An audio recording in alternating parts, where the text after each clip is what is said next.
अस्सलामुअलैकुम, मेरा नाम अफजल है और मैं आपका केमिस्ट्री का टीचर हूँ। पिछले 25 सालों से पढ़ा रहा हूँ। मेरे तजर्बे से फ़ायदा उठा लो।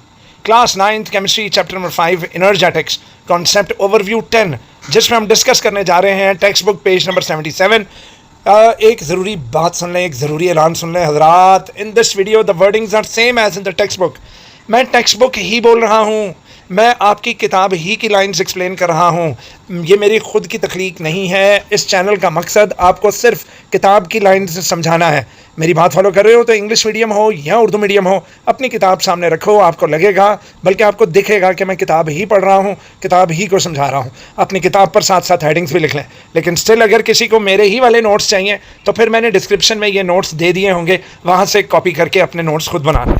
ठीक है जी, तो जनाब चलते हैं आज के इस लेक्चर में।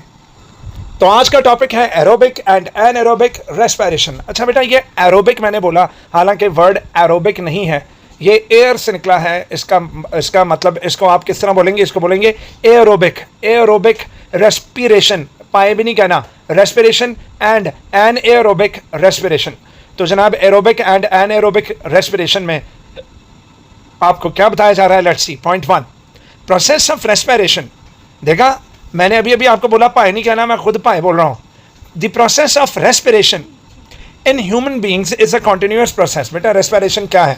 रेस्पिरेशन में दो चीज़ें आती हैं बेटा, दो चीज़ें आती हैं। नंबर 1 सांस लेना, दैट इज हवा अंदर लेकर जाना ताकि हमारे ब्लड में ऑक्सीजन शामिल हो सके, और हवा बाहर निकालना यानी कि कार्बन डाइऑक्साइड भगा सकें। मेरा बच्चा, हवा फेफड़ों तक लेकर जाना और फेफड़ों से हवा को बाहर निकालना, ब्रीदिंग। अच्छा, अब ये ब्रीदिंग तो हम कर रहे हैं, आप सब सांस ले रहे हैं। अब ब्रीदिंग के अलावा क्या होगा कि ये रेस्पिरेशन मुकम्मल नहीं है।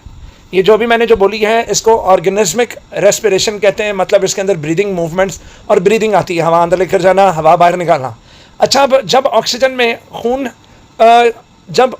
खून में कहने लगा था, नो, जब ब्लड में ऑक्सीजन मिलती है तो ब्लड के cells, red blood cells oxygen को पूरी बॉडी के सेल्स तक पहुँचाते हैं। ये ऑक्सीजन सेल्स के अंदर दाखिल होती है। अब बेटा सेल्स के अंदर एक प्रोसेस चलता है, जिस प्रोसेस का नाम सेलुलर रेस्पिरेशन है, जिसके अंदर फूड को, खासकर ग्लूकोज को, ऑक्सीजन के साथ रिएक्ट कराकर ग्लूकोज को तोड़ा जाता है और ग्लूकोज की अंदर की एनर्जी को बाहर निकाला जाता है और उस एनर्जी को फिर हम इस्तेमाल करते हैं। और जिस तरह गाड़ी में पेट्रोल जलाया जाता है और फिर गाड़ी चलती है, इसी तरह हमारे अंदर फूड को तोड़ा जाएगा ऑक्सीजन की मौजूदगी में, जिसको सेलुलर रेस्पिरेशन कहते हैं। अच्छा, अब ऑक्सीजन की मौजूदगी में हो तो ऐसी सेलुलर रेस्पिरेशन एरोबिक रेस्पिरेशन होती है। ठीक है, तो एरोबिक रेस्पिरेशन क्या है? ऑक्सीजन की मौजूदगी में फूड को सेल्स के अंदर तोड़ना ताकि अंदर से एनर्जी को आज़ाद करा सकें, इस अमल को एरोबिक रेस्पिरेशन कहते हैं। अगर ऑक्सीजन के बगैर किया जाए तो anaerobic respiration. Process of respiration in human beings continuous process है, 24 घंटे हमारे अंदर होता है। जिस दिन ये रुकेगा उस दिन डेथ हो जाएगी। During this process we breathe in oxygen, हम ऑक्सीजन को ब्रीथ इन करते हैं, and breathe out carbon dioxide, और हम हवा खारिज करते हैं ताकि कार्बन डाइऑक्साइड निकल सके। Point 3, respiration also carries complex chemical reactions inside the human body, जो कि मैंने अभी थोड़ी देर पहले आपको हवाला दिया कि सेल्स के अंदर ग्लूकोज को ऑक्सीजन की मौजूदगी में तोड़ा जाएगा। कॉम्प्लेक्स, बहुत पेचीदा केमिकल रिएक्शन होगा inside human body. Next point, this process that occurs in the presence of oxygen, अगर यही कॉम्प्लेक्स केमिकल रिएक्शंस जो कि सेल्स के अंदर हो रहे हैं अगर ऑक्सीजन की मौजूदगी में हो तो इसे एरोबिक रेस्पिरेशन कहते हैं, और अगर ऑक्सीजन की अदम मौजूदगी में हो तो जनाब एन एरोबिक रेस्पिरेशन कहते हैं। तो एरोबिक रेस्पिरेशन एक एक्सोथर्मिक प्रोसेस है। मैंने आपको बोला है कि फूड टूटेगा और टूटने के बाद एनर्जी खारिज करेगा। तो अभी पूरे चैप्टर में हमने पढ़ा कि ऐसे रिएक्शंस जो एंड पर एनर्जी को खारिज करते हैं उन्हें एक्सोथर्मिक रिएक्शंस कहते हैं। तो जी हाँ, एरोबिक हो या एनारोबिक रेस्पिरेशन हो, ये दोनों एक्सोथर्मिक प्रोसेसेस हैं और ये मंदरजा झेल रिएक्शंस को इंक्लूड करते हैं। क्या जी रिएक्शन? ये देखें, मैंने आपको बताया था कि सेल्स के अंदर ग्लूकोज को तोड़ा जाता है। तो बेटा इसके 2 स्टेप्स हैं। पहला स्टेप है कि ग्लूकोज को साइटोप्लाज्म के अंदर कन्वर्ट किया जाता है 2 अदद पायरुविक एसिड, जिसको पायरुवेट भी कहते हैं। तो 2 अदद पायरुविक एसिड के मॉलिक्यूल्स, जिसका फार्मूला है C3H4O3। तो इस रिएक्शन को, जिसमें ग्लूकोज को साइटोप्लाज्म में 2 मॉलिक्यूल्स ऑफ पायरुविक एसिड में तोड़ा जाए, इतने रिएक्शन को ग्लाइकोलिसिस कहते हैं। ठीक है, तो ग्लाइकोलिसिस के अमल के बाद इस ग्लाइकोलिसिस के अमल में भी एनर्जी खारिज होती है।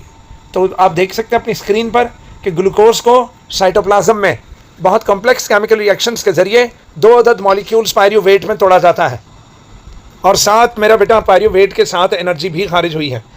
उसके बाद बेटा अगला जो आता है उसको वो आगे जो रिएक्शन है उसमें ये 2 अदद पायरूवेट के मॉलिक्यूल्स को ऑक्सीजन के साथ रिएक्शन करवा के तो कार्बन डाइऑक्साइड, वाटर और एनर्जी ये बना ली जाती है। अच्छा, साइटोप्लाज्म आपको पता है सेल के अंदर मौजूद होता है, बायो वाले स्टूडेंट्स को पता होगा और कंप्यूटर वाले जो स्टूडेंट्स हैं वो भी इतने कोई चूचे नहीं हैं क्योंकि उन्होंने अपनी साइंस की किताबें जो कि वो 8वीं तक पढ़ते आ रहे हैं उनके अंदर सेल पढ़ा होगा।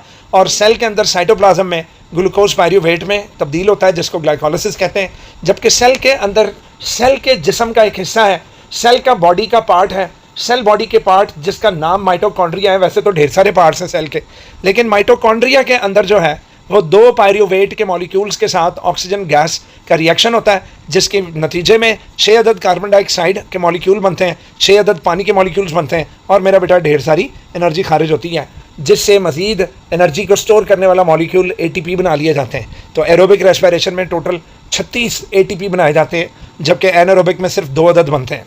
ठीक है भाई, तो इस लेक्चर में ये ज़रा रेस्पिरेशन और एरोबिक रेस्पिरेशन का था, तो इस लेक्चर में इतना ही था।